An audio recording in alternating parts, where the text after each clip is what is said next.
Bismillahirrahmanirrahim. Assalamualaikum warahmatullahi wabarakatuh. Alhamdulillahirabbil alamin. Apa kabar kalian semua? Mudah-mudahan kita semua dalam keadaan sehat walafiat. Amin ya rabbal alamin.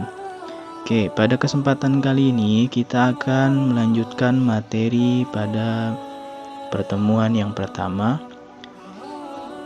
Pada pertemuan yang pertama kemarin kita telah mempelajari tentang makanan yang halal. Nah, pada kali ini kita akan melanjutkan materi tentang makanan yang haram. Oke, langsung saja. Jadi, Islam sebagai agama yang selalu mengajarkan kesucian dan menghargai kesucian telah mengharamkan makanan dan minuman yang buruk dan kotor dan yang membahayakan tubuh dan akal manusia.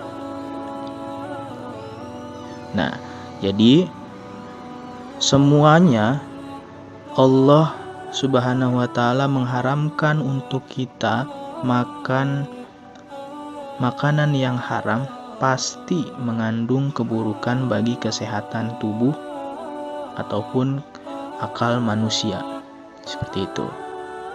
Nah, sekarang perlu kita ketahui Allah Subhanahu wa taala telah berfirman di dalam surat Al-Maidah ayat 3. A'udzu billahi minasyaitonir rajim. Hurrimat 'alaikumul maitatu wad-damu wa lahmul khinziri wa ma uhilla lighairillahi bih. وَمَا أُهِلَّ لِغَيْرِ اللَّهِ بِهِ وَالْمُنْخَنِقَةُ وَالْمَوْقُوذَةُ وَالنَّطِيحَةُ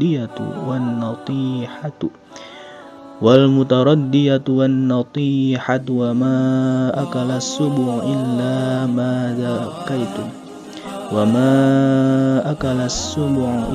مَا ذَكَّيْتُمْ وَمَا ذُبِحَ عَلَى النُّصُبِ. Wallahu a'lam bil murad.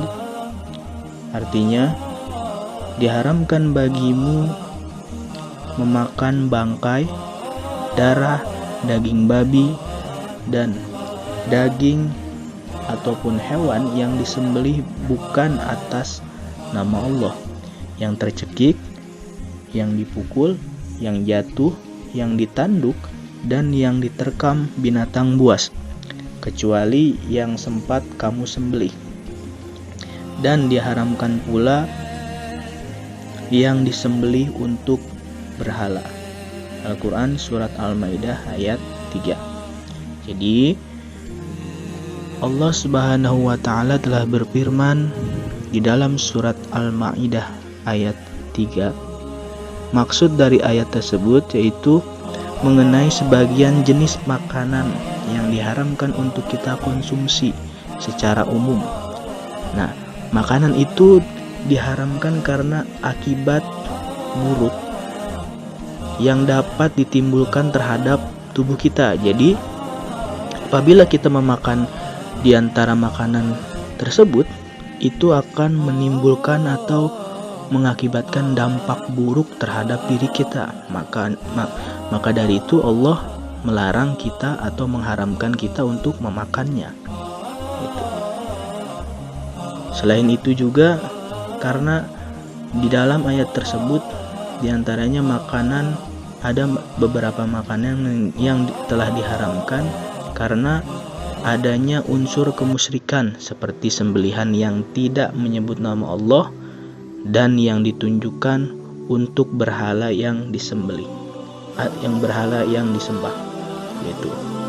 Nah, untuk lebih jelasnya lagi, makanan yang diharamkan dalam surat Al-Maidah ayat 3 yaitu sebagai berikut. Yang pertama itu darah, yang kedua daging babi, yang ketiga sembelihan yang bukan atas nama Allah, yang keempat hewan yang mati karena tercekik, dipukul, dan ditanduk binatang lainnya. Yang kelima yaitu sembelihan yang digunakan untuk sesajian kepada berhala. Itu. Jadi itulah beberapa makanan yang diharamkan oleh Allah dalam surah Al-Maidah ayat 3. Seperti itu. Terus materi yang kedua selanjutnya yaitu apa sih manfaat kita mengkonsumsi makanan yang halal. Jadi ada beberapa manfaat apabila kita mengkonsumsi makanan yang halal. Di antaranya yang pertama yaitu apabila kita mengkonsumsi makanan yang halal itu dapat menciptakan pola kehidupan yang sehat dan berkualitas. Karena kenapa? Karena apabila kita memakan makanan yang halal, pasti di dalam makanan yang halal tersebut mengandung banyak vitamin atau mengandung vitamin-vitamin yang bermanfaat untuk tubuh kita, seperti itu. Terus yang kedua yaitu makanan yang halal dapat berpengaruh baik pada perilaku kita. Jadi makanan yang halal pun dapat mempengaruhi perilaku atau perbuatan kita.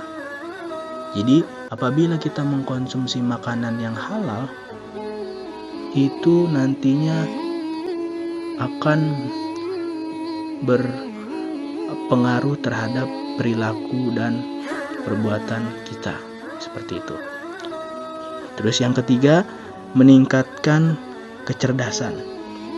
Nah, jadi makanan yang halal pun kita dapat mempengaruhi dari kecerdasan pikiran kita itu.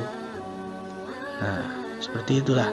Jadi sudah seyogyanya, sudah sepatutnya kita sebagai umat Islam selalu mengkonsumsi makanan yang halal dan menjauhi makanan-makanan yang haram.